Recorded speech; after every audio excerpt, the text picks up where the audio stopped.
Uli tadi, freedom. Freedom itu adalah memilih bisnis kapan harus kerja dan kapan tidak bekerja tanpa ada paksaan. Kenapa saya masih kemana-mana? Iyalah, impian saya bukan 3 diamond bro. Impian saya bukan 3 diamond. Impian saya XDIR. Masih harus kerja keras lah. Usia masih 39 tahun kok. Masih bisa lah. Masih bisa lah seperti bonusnya Pak Rizky, Pak Naga. Bunyinya luar biasa. Pak Luis tendean. Aduh, bikin rumah 20M. Ngomong aja dia. Saya bangun rumah 20M. Sudah gitu doang. Kita 20M. Ya Allah, 20M. Sedangkan saya nggak masuk, apalagi Anda yang belum punya rumah. Bener nggak? Dulu, waktu jalan tuh. Jalan hari Minggu kan kita kan pakai batik kan? Atau pakai jas. Dibilang kemana? Kondangan siapa lagi lu? Sabtu, Minggu. Kondangan siapa lagi lu? Kondangan siapa lagi lu? Panggil. Cit. Bro. Masa Sabtu Minggu kerja sih? Santai dong. Waktu berkualitas buat anak-anak. Sabtu Minggu kerja. Sekarang Pak. Sabtu Minggu kalau saya libur. Senin, Selasa, Rabu, Kamis, Jumat, Sabtu Minggu. Pas dia apel pagi. Hari Senin saya panggil. Sit. Cit. Kemana bro? Kerja mau apel. Santai dong. Waktu berkualitas dong untuk keluarga. Masa Senin kerja sih? Masa Senin kerja? Lu kerja apa dikerjain sih? Gaji cuman segini, cicilan gak nambah-nambah, tiap pulang mengeluh. Pada saat ditawarkan bisnis ini, kerja. Kerjanya kayak gini, proyek thank you lah, apalah segala. Sampai di rumah, bos saya itu begini. Ini harus ada perubahan. Besoknya begitu lagi. Bolak-balik. Tidak berubah-berubah. Tanpa ada perubahan.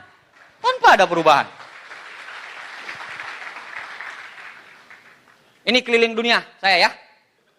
Sampai bosan saya keluar negeri, benar. Iya benar Pak, saya nggak terlalu senang keluar negeri. Kenapa? Karena nggak ada nasi. Akhirnya kemarin waktu ke London, saya bawa rice cooker. Benar, rice cooker kecil. Saya bawa. Bawa rice cooker sama itu loh. Ternyata rice cooker itu multifungsi juga. Masak sarden juga di situ bisa. Jadi di hotel kayak gitu. Jadi ya sekarang udah mulai menikmati lah. Luar negerinya udah mulai menikmati. Saya nggak mau cerita semuanya, tapi yang saya cerita ini aja. Ini 2016. Saya 2016 9 kota 5 negara. 2016 doang. I can speak English, you know. Jadi waktu di London itu, mereka heran kok saya bisa bahasa Inggris. Ngalir ternyata. Saya itu ternyata anak jenius. Cuman gak kelihatan. Saya cuman sok-sokan aja bilang IP saya rendah. Padahal saya sengaja. Beda tipis antara sengaja dan goblok, udah itu. Ini Pak, 2016, saya bisa menikmati jalan-jalan ke luar negeri. Enak Pak, daripada cuma Depok, Bekasi, Cikarang. 7 jam di jalan. Nggak pengen menikmati jalan-jalan ke luar negeri? Ini kesempatan. Perkara gagal atau berhasil, itu urusan nanti Bapak. Itu urusannya Allah, bukan urusannya Anda. Kerjakan bagianmu dengan setia. Biarkanlah Allah mengerjakannya dengan sempurna bagiannya. Jalanin aja. Tidak ada yang mustahil kok. Yang penting-penting ya, saya mau ngeliatin. Ini yang luar negeri yang paling berkesan sama saya. Kenapa? Istri saya hamil anak kedua. Ini yang paling berkesan. Kenapa? Karena ini pacar saya Pak. Perempuan ini pacar saya. Jadi waktu 13 tahun yang lalu saya janji sama dia, pokoknya kalau abang sukses, adindaku tersayang, abang akan ajak jalan-jalan kamu ke Menara Cinta. Eiffel ya. Akhirnya saya ajak jalan gini. Nah, waktu pertama kali ke mana? Ke Eiffel itu, saya kan gak lihat ya. Kita naik perahu tuh, ngeliatin pertama kali. Naik boat ya. Naik boat, pokoknya boat gede. Saya ngeliatin foto gini, istri saya di samping. Istri saya samping sini. Tiba-tiba istri saya nyender gini. Saya bilang kenapa ini? Langsung dia bilang begini, saya bangga punya suami macam kamu. Langsung saya bilang, kenapa? Dia bilang itu Eiffel. Kamu berhasil mewujudkan impianmu. Kau berhasil membuktikan kata-katamu. ever. Nah, udah, ini yang paling yang berkesan, Pak. Yang kedua, ini 2017. Ini umroh kedua kali kami. Setelah kami mengumrohkan keempat orang tua kami. Dia bilang, rezeki paling besar itu akan datang secara mujizat gitu ya. Kalau kau bisa mengumrohkan orang. Itu rezekinya gila banget tuh. Benar Pak, benar. Momentum saya terjadi. Momentum saya terjadi dari 2013, 14, 15, 16. Mujizat-mujizat yang terjadi. Luar biasa kalau kita memang betul-betul berserah. Jiwa raga, bukan cuma kerja keras doang. Tapi semua lini kehidupan Anda bagusin. Nah, Bapak Ibu sekalian. Semua yang saya dapatkan tadi, saya cuma bilang sama Anda, kalau saya Pak, dengan apa yang semua yang saya dapatkan tadi selama kurun waktu, dengan beberapa aset, ya, dengan bonus yang alhamdulillah Robbil Alamin ya. Saya 5 tahun terakhir ini life in miracle. Hidup dalam keajaiban. Kayak kata Pak Ruli tadi, kita aja nggak percaya loh. Kalau kita begini. Kita nggak percaya loh. Bonus masuk di rekening, but. Kita nggak percaya. Tapi itulah yang terjadi. Itulah yang terjadi Bapak Ibu. Nah, orang lain, sukses itu, bagi orang lain itu, sukses itu bertemunya antara kesempatan dan kesiapan. Kalau saya enggak, bertemunya antara kepepet dan kesempatan. Jadi pada saat itu saya sama sekali tidak siap. Waktu ditawarkan bisnis ini, saya sama sekali tidak siap. Karena kondisi kepepet, bertemu sama kesempatan, jadi. Itu yang terjadi. Kalau orang lain mungkin kata-kata buku, bertemunya sukses adalah bertemunya kesempatan dan kesiapan. Kalau saya enggak, kepepetan. Kepepetan dan kesempatan. Jalanin terus, saya jalanin terus, jatuh bangun. Jatuh bangun Pak, jatuh bangun.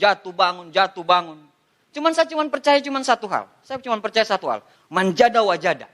Siapa yang bersungguh-sungguh, dia akan mendapatkan hasil sebesar-besarnya. Bapak Ibu sekalian, saya pengen cerita. Tapi kalau Anda lihat picture ini, atau gambar ini, atau foto ini, itu adalah foto nyata yang diambil oleh fotografer Kanada beberapa detik sebelum Ibu Rusa ini dimangsa cita. Beberapa detik sebelum Ibu Rusa ini dimangsa cita. Ya, begitu sangat tenangnya dia menatap. Dia tatap. Alkisahnya Pak, kenapa terjadi foto ini? Karena sebenarnya cita-cita itu pengen ngambil anaknya. Anaknya 2. Dia ngambil anaknya 2. Nah, dia lihat anaknya dalam kondisi terancam. Akhirnya Ibu Rusa ini menyerahkan dirinya untuk jadi santapannya si Cita. Ini Sriwijaya Post loh yang bercerita ini. Ini one of the best photo of dekade apa gitu. Pokoknya peraih foto terbaik 1 dekade di Jepang. Nah, ceritanya, di balik cerita itu luar biasa. Ibu ini merelakan dirinya, Ibu Rusa ini merelakan dirinya dengan tenang dia melihat ke depan. Dan dia memastikan kalau anak-anaknya udah aman di sana. Makanya pas dia mati, ini beberapa detik sebelum mereka mangsa. Bapak Ibu sekalian, sebagai manusia biasa nih, apa yang sudah kita korbankan untuk keluarga kita? Apa yang sudah kita berikan kepada keluarga kita? Tidak perlu nyawa Pak. Tapi bagaimana mereka bisa sandang, pangannya, papannya mereka terpenuhi semua. Tanpa mereka merasa kesusahan. Makanya di bisnis ini, langkah pertama, 95% dibangun dengan impian. Jadi impiannya dikuatin. Impiannya dikuatin Pak. Kalau impian Anda kuat, luar biasa. Insya Allah Pak. Teknis 5% itu akan berjalan dengan sendirinya. Yang penting Anda impiannya. Anda jatuh, Anda bangkit lagi, Anda jatuh, Anda bangkit lagi, Anda jatuh, Anda bangkit lagi, Anda jatuh, Anda bangkit lagi, Anda jatuh, Anda bangkit lagi. Tidak usah takut. Rusa aja tahu bagaimana mengorbankan dirinya untuk anak-anaknya. Apalagi kita. Bapak Ibu sekalian, saya menjalankan bisnis ini untuk 2 orang ini. Ini bapak saya, ibu saya. Ini foto paling baru ya. Ini foto terbaru. Abdi Suardin senior. Orang paling saya banggakan, orang yang saya puja lah. Bapak saya ini. Ini luar biasa, luar biasa, luar biasa. Saya belum pernah lihat bapak saya menangis. Kecuali waktu saya terima mercy kemarin. Bapak saya itu, saya ibaratin kayak Tenzin Norgay-nya Edmund Hillary. Jadi kalau Anda tahu ceritanya, kalau Anda yang Anda tahu itu cuma orang yang di sebelah kanan. Si Edmund Hillary-nya yang Anda tahu. Kalau dia pendaki nomor 1, pendaki pertama Mount Everest di dunia. Ya kan? Tapi orang nggak pernah tahu ceritanya si Tenzing Norgay-nya ini.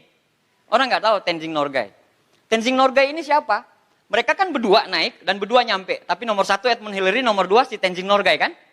Tapi Anda tahu tidak? Harusnya si Tenzing Norgay-nya ini yang nyampe duluan. Kenapa? Karena jarak antara Tenzing Norgay sama si Edmund Hillary itu 10 meter. Kenapa harus si Tenzing Norgay di atas? Karena dia pemandunya Edmund Hillary. Dia pemandunya Edmund Hillary.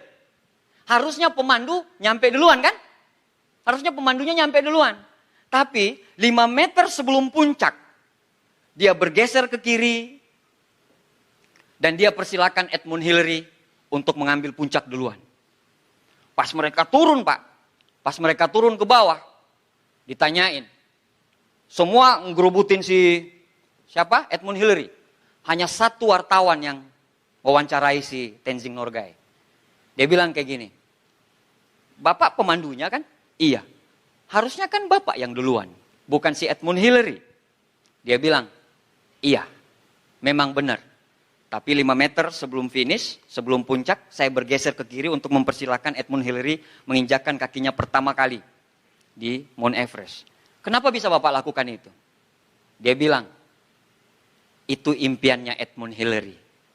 Impian saya adalah mengantarkan Edmund Hillary untuk sampai ke puncak.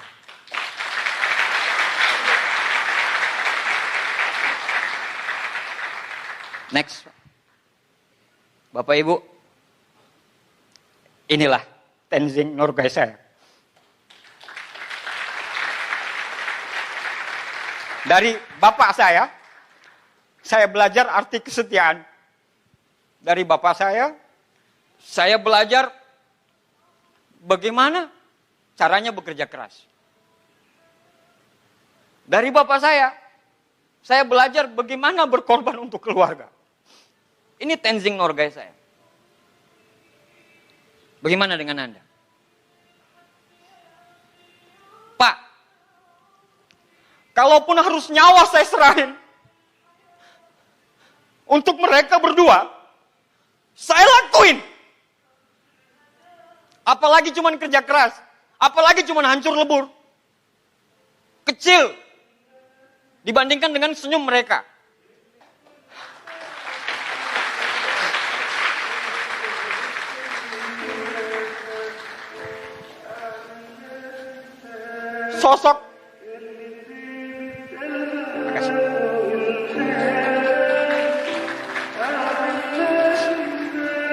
Sosok yang paling saya kagumi di dunia, sosok yang berkacamata itu, Pak.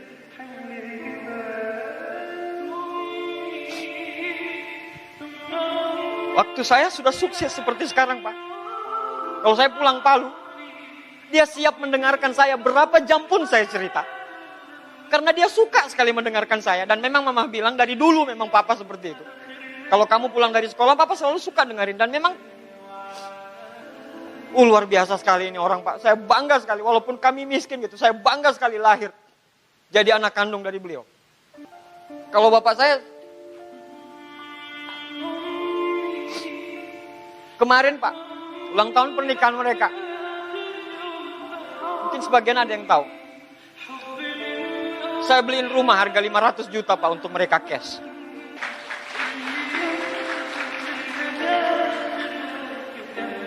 Sekarang rumahnya orang tua saya alhamdulillah sudah 2. Apapun, Pak. Capek miskin, Pak. Capek. Lihat orang tua bertengkar, cuman gara-gara masalah uang, capek. Kalau saya bisa mengibaratkan bapak saya ini Tenzing Norgay saya. Sosok bidadari paling cantik di dunia ini. Saya tidak bisa mengibaratkan beliau dengan apa-apa.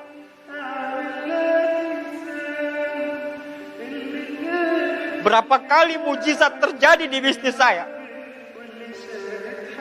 Pada saat saya telepon beliau lagi tahajud. Waktu saya terima mobil, 2006 Pak. Saya masih new 8. Masih new 8. Baru 2 bulan saya jadi bintang 8 pada saat itu. Dan saya pengen ngejar mobil. Diumumkan 7 terakhir. Terakhir banget nama saya. Saya bilang, Ma, doain saya, Ma, terima. Mama bilang, dalam tahajud Mama, namamu yang Mama sebutin.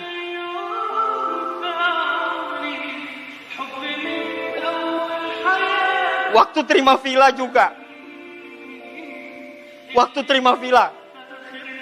Impossible Abdi Suardin mau dapat. Saya bilang, enggak, saya sudah tahu resepnya kok. Doa Mama kok. Saya bilang, Ma, doain saya secara spesifik. Capek kita diatur orang terus. Jadi 2 orang ini Pak, di mata saya, kenapa saya begitu sangat berapi-api? Karena 2 orang ini. Pak, saya agak melankolis ya kalau cerita mengenai orang tua. Ini sering sekali seminar saya bawa-bawa kemana-mana. Tapi tiap ngobrolin ini, nggak tahu kenapa Pak. Anda mungkin belum pernah ngerasain susah banget. Ngantarin Mama minjam duit ke orang lain. Anda lihat dengan mata kepala Anda sendiri, Mama Anda ditolak di depan Anda. Saya pernah rasakan itu Pak, sakit. Abdi semangat sekali. Iyalah Pak, saya mau berjuang untuk melawan kemiskinan kok. Saya mau memutus mata rantai kemiskinan di keluarga kami kok. Saya anak pertama. Orang bilang kalau anak pertamanya sukses, insya Allah adik-adiknya pasti juga sukses. Apapun pekerjaannya saya ladenin. Kalaupun saya harus jatuh 1000 kali, saya akan jadi 1000 kali bangkit. Demi siapa? Demi mereka berdua. Demi mereka berdua. Hari Rabu kami balik lagi Pak. Sebelum lebaran kami ke sana. Besok saya bawa anak cucu-cucunya untuk ke Palu lagi. Sana lagi kita. 1 bulan 1 kali. Kalau enggak bapak yang datang, saya yang ke sana. Bapak yang datang, saya ke sana. Saya ngelihat mereka luar biasa sehat sekali. Doakan orang tua kita semua bisa sehat, bahagia, dan bisa melihat anaknya sukses 2-3 tahun yang akan datang.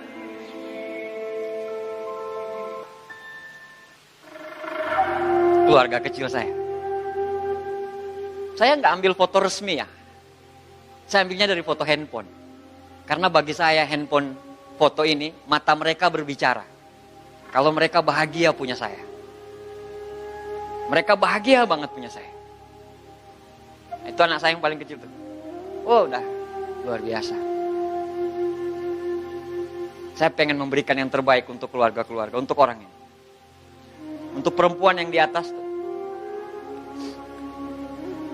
Itu perempuan yang dampingin saya dari awal. Luar biasa Pak. Hebat. Tangan besi. Ngatur keuangannya luar biasa. Orang lain goyang bisnisnya, kami enggak. Karena memang manajemen keuangannya kuat banget. Saya kalau enggak didampingin bidadari cantik itu, entah tahu jadi apa bisnis saya. Saya bersyukur banget. Saya adalah orang yang beruntung. Dipertemukan, lahir dari rahim seorang bidadari yang tercantik di dunia, yaitu mama saya. Belajar tentang perjuangan dari seorang yang kuat banget, yaitu bapak saya. Dan diberikan pendamping seorang perempuan yang benar-benar menerima saya. Bukan saya, tapi menerima semua saya. Untuk mereka kita berjuang. Bagaimana dengan Anda semuanya? Coba Anda bayangkan kalau foto ini diganti dengan foto anak Anda. Foto orang tua Anda, foto bapak Anda, foto ibu Anda. Ya, mungkin Anda bilang, MLM, pekerjaan apa? Tapi kalau sudah bicara gini Pak, apapun pekerjaanmu Pak, Anda harus tetap bahagiakan mereka. Anda harus tetap bahagiakan mereka semuanya. Itu yang cowok tuh, keinginannya cuma satu pas ditanyain gurunya kemarin. Ditanyain miss-nya, mau jadi apa? Saya mau jadi orang MLM Tiansi. Kayak Abah, bisa keliling dunia.